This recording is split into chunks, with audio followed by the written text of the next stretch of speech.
안녕하세요. 오늘은 방사선 조사 식품에 대해서 알아보겠습니다. 네, 이 방사선의 정의 및 종류부터 먼저 시작을 해보겠는데요. 사실 뭐 저도 이쪽 전공은 아니기 때문에 한국원자력연구소 홈페이지를 통해서 한번 그 자료를 조사해봤습니다.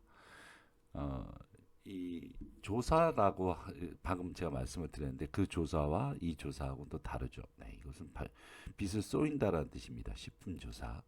방사능 물질에서 나오는 에너지, 즉 이온화된 방사선 에너지를 식품에 쪼이는 것을 말하며 이때 방사선을 이용하기 때문에 이를 방사선 조사라고 얘기를 합니다.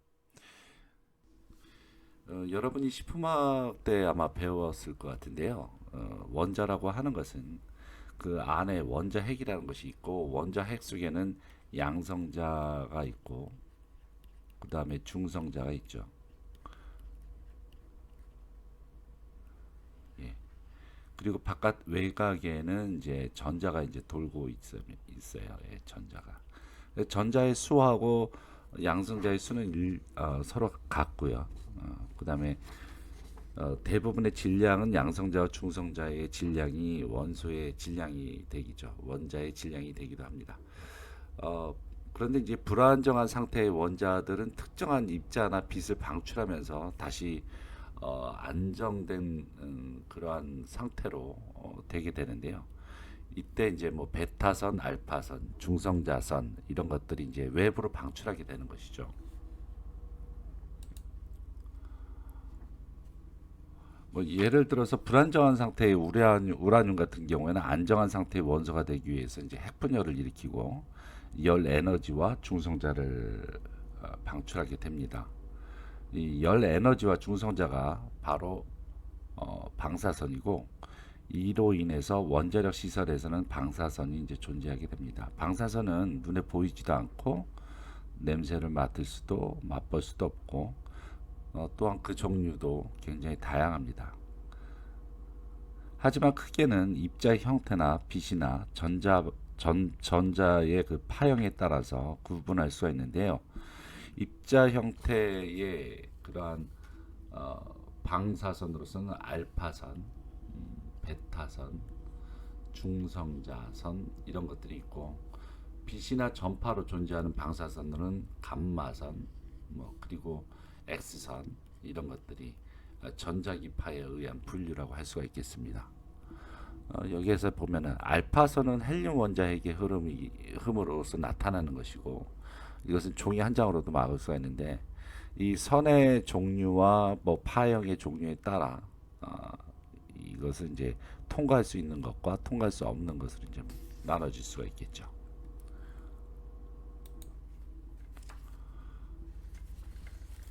지금 왼쪽에 보이는 이 그림은 헬륨입니다. 헬륨은 원소기호가 He2로 되어 있죠. 네, 헬륨. 그리고 원소 번호가 2번으로 되어 있습니다. 그것이 이제 주로 이제 전자의 수와 거의 일치를 하는데요. 외곽의 첫 번째 궤도에 이와 같이 이제 전자가 돌고 있습니다. 지금은 이게 2차원적인 그런 평면으로 되어 있기 때문에 원자가 마치 동그라미를 그리면서 한쪽의 면에서만 이렇게 존재하는 것처럼 보이지만 원래 이제 3차원으로 보게 되면 이게 원자 핵의 주위에서 첫 번째에 가까운 궤도에서 마치 구처럼 밀도의 분포가 그렇게 형성되면서 돌고 있죠. 이 불안정한 원자 핵은 외부의 자극 없이도 원자 핵 안에 있는 입자의 에너지를 아까 얘기했지만 이렇게 방출하면서 크기를 줄여나가는 분계 과정을 거치면서 안정화되는 경향이 있습니다. 이런 현상을 방사성 분계라고 얘기를 하죠.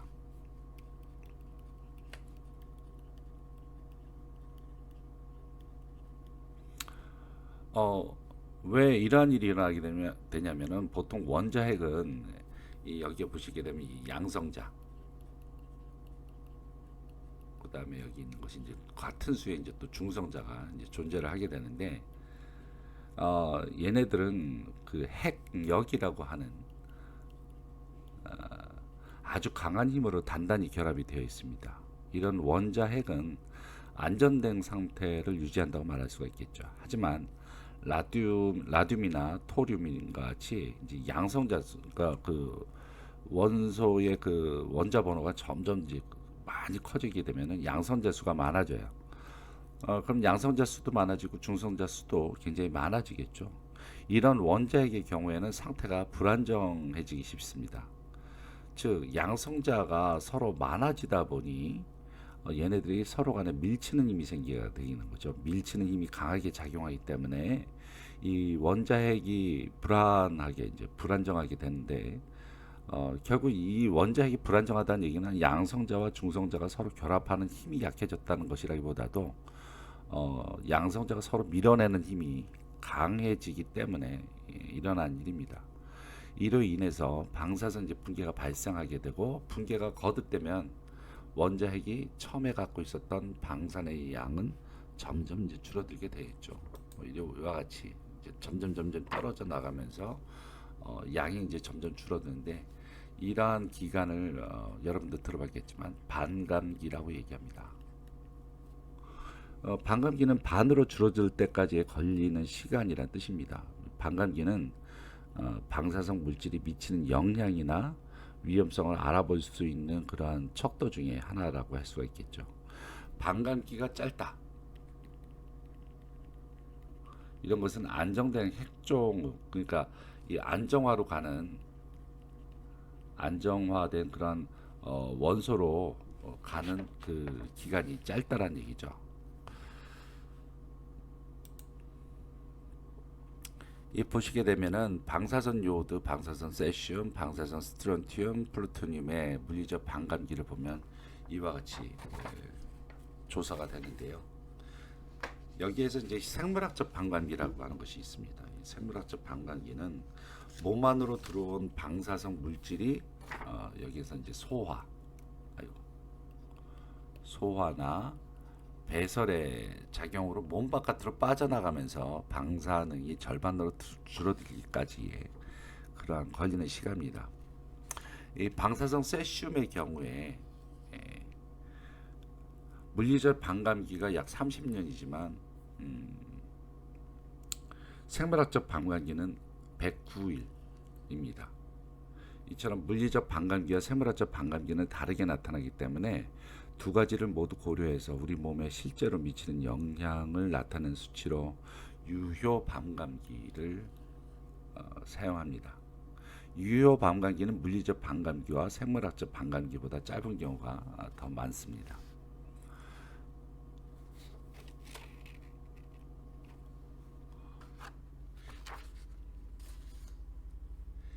방사선은 우리 생활 속에 다양하게 활용하고 있습니다. 첫 번째 활용 대상은 뭐 여러분도 잘 알고 있는데요.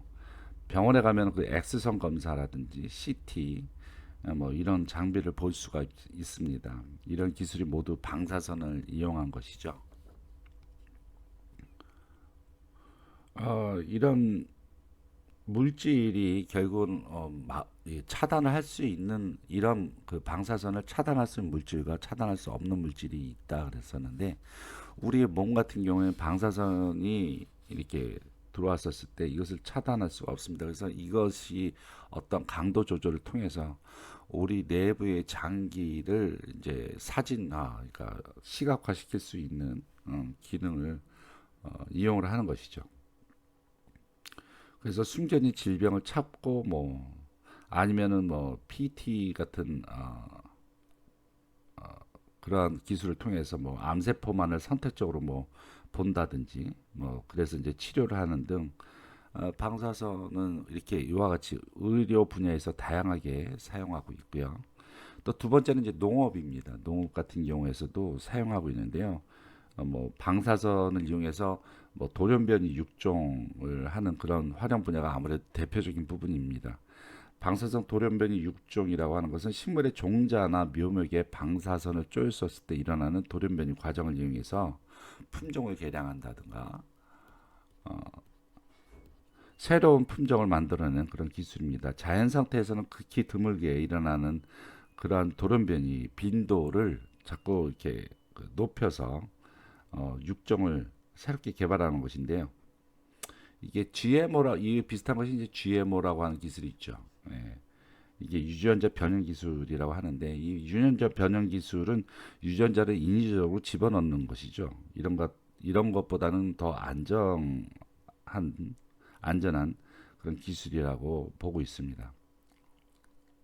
혹시 뭐 방사선 6종으로 개발된 품종에는 방사선이 남아있지 않을까라고 걱정할 수 있지만은 방사선 6종에 쓰이는 감마선, 뭐 X선 이런 것들은 자연에 남아있는 빛과 같기 때문에 쪼일 때만 식물에 그 에너지를 주고 방사선이 전혀 남지 않아서 안전하다고 합니다.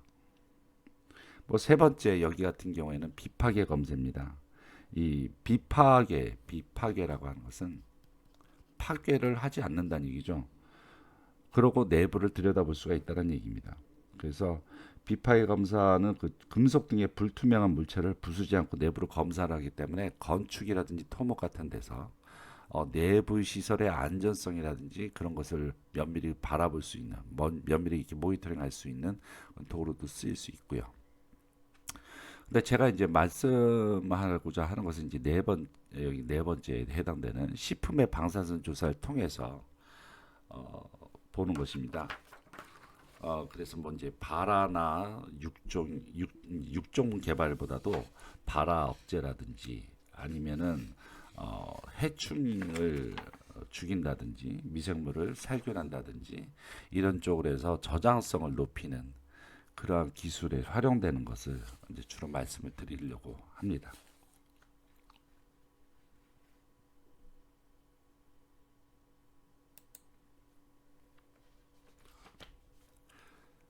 식물에 조사되는 그 감사 선언을 보면은 우리나라의 경우에는 주로 이제 코발트를 사용하고 있는데요. 코발트가 이와 같이 이제 그 어떤 그 여기 상태, 기저 상태 뭐 이제 그렇게 얘기를 하는데 아까 얘기했듯이 점점 안정화되기 위해서 가기 위해서 이제 바깥에 이제 전자파를 내보내던가 방사선을 여하튼 내게 되는데요.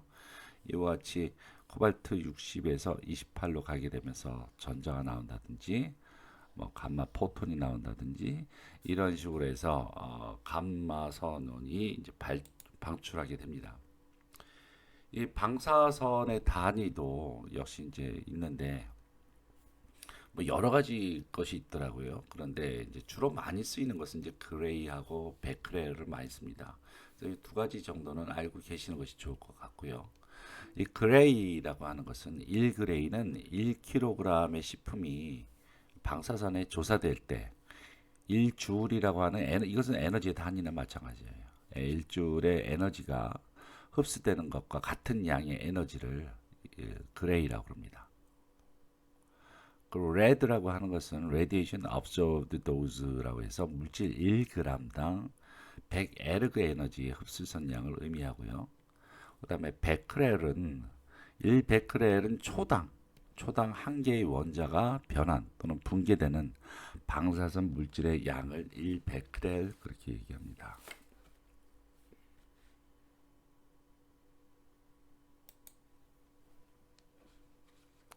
국가환경방사능 자료 관리 시스템 중에서 전국 환경방사능 조사 연구 보고서에서 나온 그림을 참조했습니다. 원래 베크렐은 방사성 물질의 방사선이 얼마나 많이 나오고 있는가를 말해주는 단위로서 방사능의 그 강도를 얘기를 하는데요. 베크렐은 결국은 이렇게 표시하고 방사능이죠. 방사능의 강도를 의미합니다. 주로 채소, 수산품, 해양, 토양의 오염 정도를 파악하는데 베크렐 단위를 사용하는데요. 여기다 플러스 시버트라고 하는 단위가 있는데 약자는 이렇게 씁니다. 시버트는 방사선이 인체에 미치는 영향을 나타내는 단위입니다. 같은 베크렐 수치라 하더라도 뭐 같이 먼저 어떤 것이 뭐 1베크렐, 어떤 것도 1베크렐이라 하더라도 어떤 방사선의 종류냐 그리고 어떤 조직이냐에 따라서 인체가 받는 영향이 매우 다르기 때문에 이건 이제 실제적으로 사람에게 미치는 영향은 SV 시버트라고 하는 단위로 이제 표시를 하게 됩니다.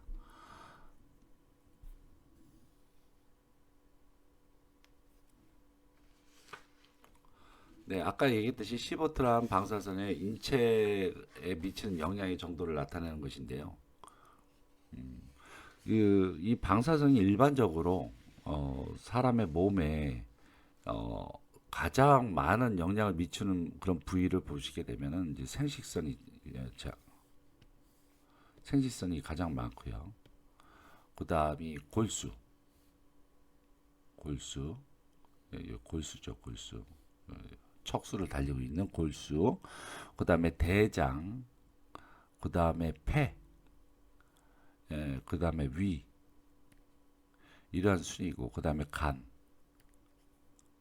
그 다음에 갑상선, 방광, 식도, 그리고 유방, 그 다음에 제일 마지막으로 피부, 뼈, 뭐 이런 것이 순으로 인체에 영향을 많이 미친다고 합니다.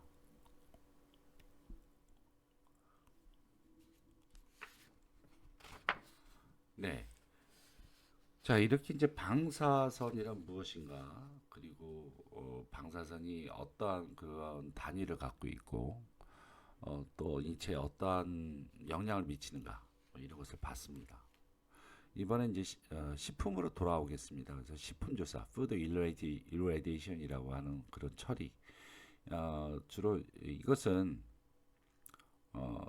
규정에 나와 있는 것으로서 이제 식품공정에 나와 있는 것입니다. 식품조사 처리란 식품 등의 발화 억제, 살균, 살충 또는 숙도. 이거 숙도라고 하는 것은 익히는 정도죠. 그러니까 덜 익은 과일, 아주 익은 과일 이렇게 숙도 조절을 목적으로 감마선 또는 전자선 가속기에서 방출되는 에너지를 그러니까 그 빛을 쪼이듯이 레디에이션의 방식으로 식품에 조사하는 것으로서 어떠한 선이냐, 그래서 선의 종류, 선종과 사용 목적 또는 처리 방식에 따라서 감마선 살균, 전자선 살균, 아니면 감마선 살충, 전자선 살충, 아니면 감마선 조사, 전자선 조사 이렇게 구분을 하게 되거나 아니면 모두 다 합쳐서 통칭해서 방사선 살균, 방사선 살충, 방사선 조사 이렇게 구분할 수가 있습니다. 그렇다 보면 식품 중에서는 어떠한 목적으로 사용되느냐, 발화 억제, 살균, 살충, 숙도 조절로 이렇게 사용을 한다. 이건 소비자 안전센터에서 하시는 그 방사선 조사 식품 소비 실태 조사 2011년도에 나온 것에서 그림을 발췌한 것이고요. 이와 같이 그 굉장히 그 레디에이션 실드로 이렇게 벽을 단단히 해서 방사선이 바깥으로 통과되지 못하게 방사선 조사를 하고, 그다음에 이제 그 로딩 에어리아인지 아니면 언로딩 에어리아 여기에서 바깥으로 나올 때 이와 같이 좁은 벽을 통해서 나오게 합니다. 그리고 이거 방사선은 뭐 이렇게 그 한 번 쓰고 버릴 수 있는 것이 아니라 이건 폐기 처분이 안 되고요. 다시 밑에 이렇게 지하 깊은 곳에 다시 저장을 하는 것이죠. 감마선 주사는 뭐 코발트 60을 통해서 이와 같이 하던가, 아니면 전자선 같은 경우 위에서 직접 위에서 일렉트론 애셀러레이터 레이터 통해서 이렇게 온 오프로 해서 이제 조사를 하게 되는 것이죠. 그 방사선 조사 식품의 안전성에 대해서 이제 여러 나라에서 많이 비교를 해보고 조사를 해봤는데, 1980년도에는 WHO나 IAEA, 그리고 FAO라고 하는 그런 기구에서 방사선 조사식품 안전성 평가 공동 전문가 위원회에서는 평균 10kg 이하로 조사된 모든 식품은 독성학적 장애를 전혀 일으키지 않고 독성 실험은 더 이상 필요 없고 영양학적, 미생물학적 문제도 있지 않는다라고 보고한 바 있고, 다시 또 그 이후에 17년 후에 1997년에 또 발표를 했는데요. 이때는 더 높은 킬로그레이, 75kg의 고설량 조사식품에 대해서 조사를 해본 결과 역시 뭐 독성이나 미생물학적이나 영양학적으로 안전하고 건전하다, 그렇게 보고를 한 바가 있습니다. 이 방사선 조사 기술, 그러니까 식품의 조사 기술로서의 장점이라고 할 수가 있다면은 잔류 성분이 없죠. 농약 같은 경우라든지 이제 그런 것들은 오랫동안 이렇게 남아 있기도 합니다. 그래서 이렇게 되면 이제 체내에 들어오게 되잖아요. 근데 잔류 성분이란 것이 없고 따라서 연속으로 또 처리가 가능한 그런 공정이기 때문에 뭐 온도를 올린다든지 아니면 pH라든지 그러한 인자들에서 영향을 전혀 받지 않는다라는 것이 장점이라고 할 수가 있겠습니다. 따라서 뭐 이것이 이동된다든지 아니면 다시 로딩한다든지 아니면 인력이 들어간다든지 이런 등의 그 에너지 소요량이 적으니까 어떻게 보면 전체적인 그 초기의 그런 비용은 아무래도 높겠지만 말이죠. 굉장히 그 이후의 작동에 있어서는 어느 정도 굉장히 비용의 절감의 그런 효과도 있을 거라고 봅니다. 10kg 조사 시 물의 온도는 약간 올라간다고 그래요. 예, 2.4도 정도 상승하게 되기 때문에 사실 뭐 가열살균이라든지 대치기라든지 뭐 그런 것에 비해서는 굉장히 어떻습니까? 온도가 낮죠. 그러니까 냉온 처리라고도 불리게 됩니다. 그래서 콜드 트리트먼트, 논 서멀 트리트먼트 그렇게 불리기도 합니다. 따라서 얘네들의 그 장점은 냉동 식품을 살균하는 그러한 장점도 가지고 있습니다. 그리고 대부분 식품에 직접 조사되는 것보다도 포장 후에 살균하거나 포장 후에 살충되기 때문에 뭐 그것을 갖다 소분한다든지 뭐 컨베이 위에다 올린다든지 뭐 이렇게 되면서 나오는 2차 오염이 방지가 된다는 그런 장점이 있습니다. 이 방사선 식품은 1940년대에 그 방사선 조사의 원리가 발견된 이후로 1950년대에서 그 주로 외국의 그 선진국에서 연구가 본격적으로 시작되었고요. 어, 그런 가운데 1950년도에 우주식품을 개발해서 뭐 아폴로 이제 발사라든지 우주 이제 전쟁이 이제 우주를 누가 먼저 장악을 할 것이냐라는 그런 경쟁에 따라서 연구가 본격화되면서 사실 우주식품을 만들어내면서 방사선조사 식품도 발전되었지만은 해썹이라고 하는 거 여러분 알고 계시죠? 네, 그 기준도 이때부터 시작이 된 거죠. 1960년대 유럽을 중심으로 해서 전 세계 몇 개국이냐면 한 60여 개국, 우리나라까지 포함해서요. 우리 60여 개국에서 식품조사 및 조사식품 검지법에 대한 연구가 이루어졌습니다. 그러니까 식품 조사에 대해서 어떤 식품에서 조사를 하고 있는지 이런 것도 다 나오지만 이것이 조사된 식품이냐, 방사선을 쬐 식품인지 아닌지 그 분석 방법까지도 같이 이루어지고 있습니다.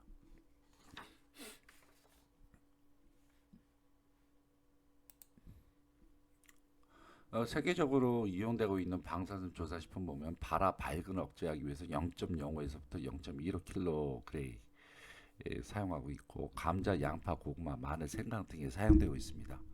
그리고 해충, 기생충 방제를 위해서 0.15에서 1.0kg를 통해 그 강도로 곡류, 콩류, 과일, 야채, 건조과일, 돼지고기, 카카오 열매, 대추, 야자 등에 사용하고 있고요.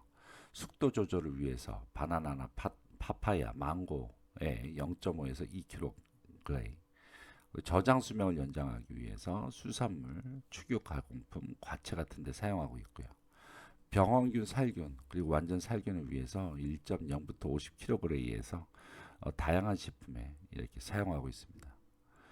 이는 식품의약품 안전처 발간에 방사선 조사식품 관련 궁금증을 풀어봅시다라고 하는 그런 책자에서 발췌를 한 것입니다.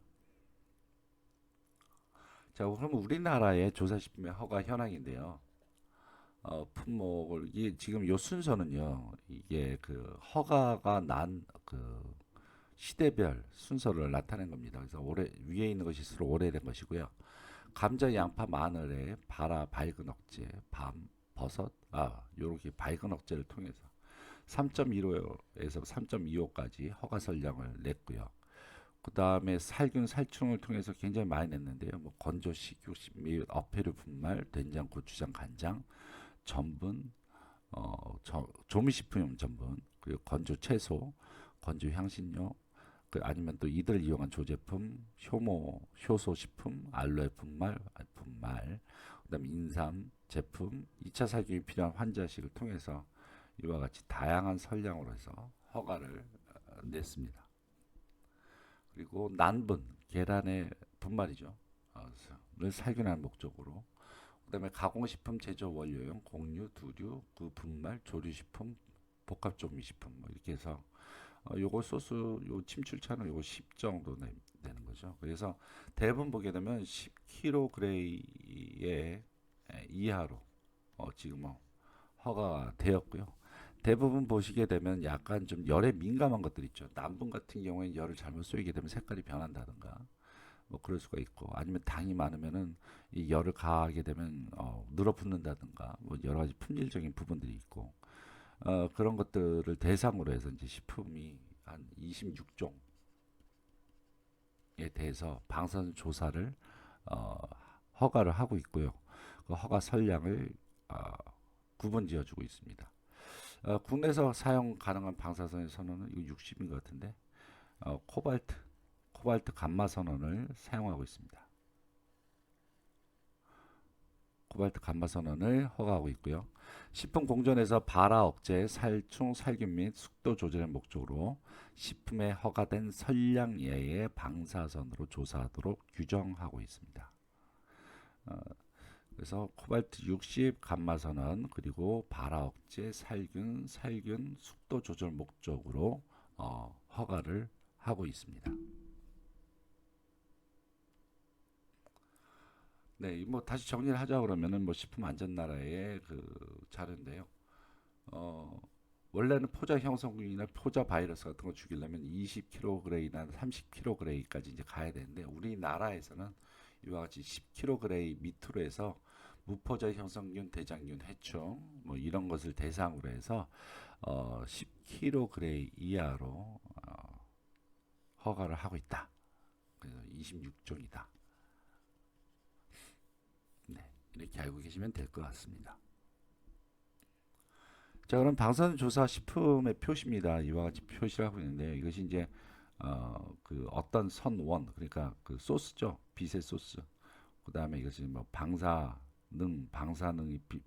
빛. 그다음에 이것이 식품 뭐 그런 뜻으로 해서 이렇게 표시를 만들었다고 그러고요.